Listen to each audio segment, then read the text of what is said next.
నమస్తే, welcome to our channel. నేను సౌజన్య. జగన్మోహన్ రెడ్డి తీసుకొచ్చినటువంటి వాలంటీర్ వ్యవస్థను కొనసాగిస్తానని చెప్పేసి టీడీపీ అధినేత చంద్రబాబు నాయుడు గారు చెప్పడం జగన్కి షాకింగ్గానే అనిపిస్తోంది. మరి దీన్ని ఏ విధంగా చూడాలి, ఏంటి ఈ అంశానికి సంబంధించి మనతో మాట్లాడడానికి, వారి విశ్లేషణని మనతో పంచుకోవడానికి ఈరోజు మనతో పాటు ఉన్నారు సీనియర్ జర్నలిస్ట్ దుర్గాకుమార్ గారు ఉన్నారు. వారితో మాట్లాడదాం. నమస్తే అండి. నమస్కారం మా సౌజన్య, మన వీక్షకులు కూడా నమస్కారం. సో చంద్రబాబు నాయుడు గారు కొన్ని వ్యాఖ్యానించడం జరిగింది. నేనేమో ఐటీ ఉద్యోగాలు ఇచ్చాను, జగన్మోహన్ రెడ్డి వాలంటీర్ ఉద్యోగాలు ఇచ్చాడు అని చెప్పేసి. సో నేను వచ్చిన తర్వాత కానీ అని నేను పవన్ కళ్యాణ్ కలిసి వచ్చిన తర్వాత అధికారంలోకి వాలంటీర్ వ్యవస్థని కొనసాగిస్తామని చెప్పేసి మాట ఇచ్చారు ఆయన. సో ఈ మాటను బట్టి ఇది జగన్మోహన్ రెడ్డికి గట్టి షాకింగ్ న్యూస్ అన్నట్టుగా వార్తలు వస్తున్నాయి. దీన్ని ఏ విధంగా చూడాలి అంటారు? ఇప్పుడు ఒకటమ్మా, వాలంటీర్లు కానీ కానిస్టేబుల్స్ కానీ ఇలాంటి వాళ్ళంతా కూడా ప్రభుత్వానికి ఫేవర్గా చేసి ప్రతిపక్షాలు కొద్దిగా ఇబ్బంది కలిగించారు అంటే వాళ్ళు చెడ్డవాళ్ళని కాదు.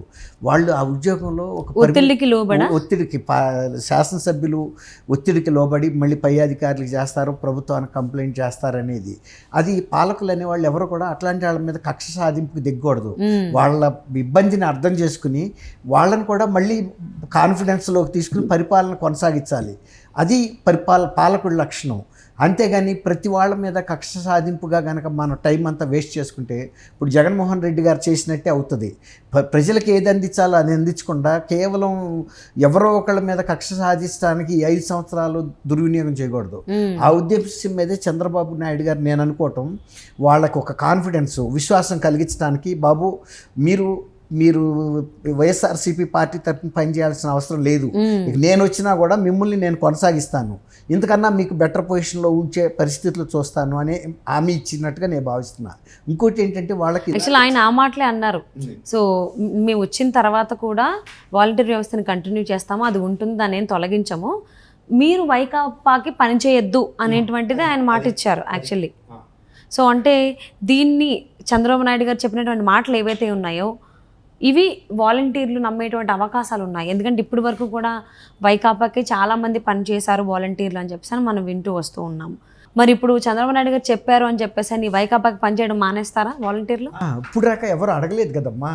ఇప్పుడు వాళ్ళు వైఎస్ఆర్సీపీ కస్టడీలో ఉన్నారు, వాళ్ళ శాలరీ ఇస్తున్నారు, వాళ్ళ చెప్పు చేతల్లో ఉన్నారు కాబట్టి వాళ్ళ మాట వింటారు. ఇప్పుడు మనం అదే చెప్పుకున్నాం, అందుకు మనం వాళ్ళని తప్పు పట్టకూడదు. ఇప్పుడు ఆ విశ్వాసం కలిగించిన తర్వాత వాళ్ళకి రాష్ట్ర వ్యాప్తంగా ఉన్న పరిస్థితి, వాళ్ళ ఓటర్లో వస్తున్న మార్పులు, ఈ పరిపాలనలో జరిగినటువంటి తప్పులు వాళ్ళకి తెలుసు కదా.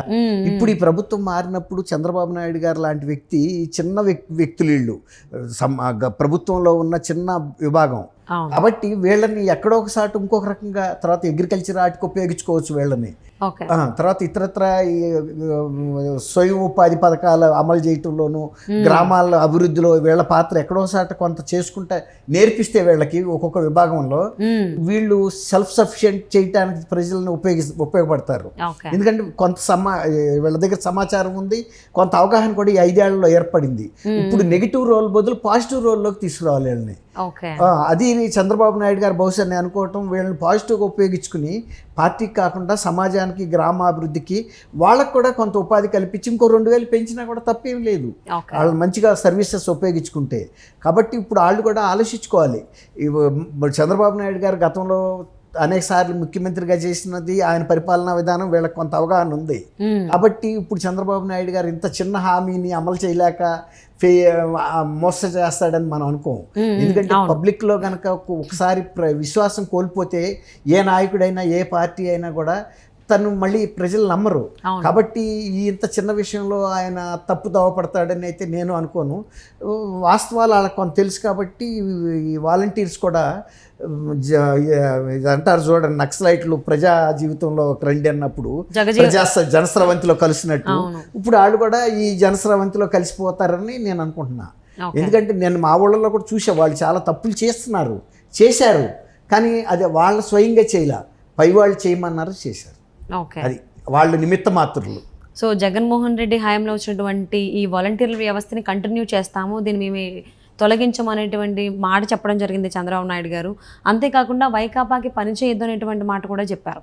సో దీన్ని బట్టి ఫర్దర్గా వాలంటీర్లు ఏ విధంగా నడుచుకుంటారు ఏంటనేది చూద్దామండి. ఇప్పుడు ఇంకోటి మీరు అన్నట్టు అటు కనుక చేస్తే వీళ్ళకి ఇబ్బందికరం కాబట్టి వాళ్ళ న్యూట్రలైజ్ చేయటంలో చంద్రబాబు నాయుడు గారు ఈ విధమైనటువంటి విధాన ప్రకటన చేశారని హామీ, ఇది ప్రకటన కాదు, హామీ ఇచ్చాడు. అట్లా ఇది పెద్ద గొప్ప విషయం కాదు అమలు చేయటం కూడా. వాళ్ళకి ఇస్తున్న 5,000 బదులు ఇంకొక 2,000 ఇచ్చి కూడా గ్రామాల్లో ఏమన్నా చేయొచ్చు వాళ్ళ అభివృద్ధి కోసం. చాలా పనులు ఉన్నాయి మా లేదు అంటే గ్రామాల్లో. వేరే ఉద్యోగాలన్నా ఇప్పించచ్చు. చాలా చేయొచ్చు. సో ఆయన అనుభవంతో Manpower చాలా కావాల్సి వస్తుంది. అవును. సో మరి చంద్రబాబు గారి అనుభవంతో పోల్చుకుంటే ఆయన చాలా చేయగలుగుతారు కాబట్టి సో మరి వాలంటీర్ వ్యవస్థను కూడా కంటిన్యూ చేస్తాను అనడం, వైకాపాకి పని చేయొద్దు అని చెప్పేసి ఆయన ఒక మాట కూడా అడిగారు. సో మరి ఆ రకంగా వాలంటీర్లు నడుచుకుంటారా ఏంటని చూద్దామండి. And thank you so much for spending your valuable time with us.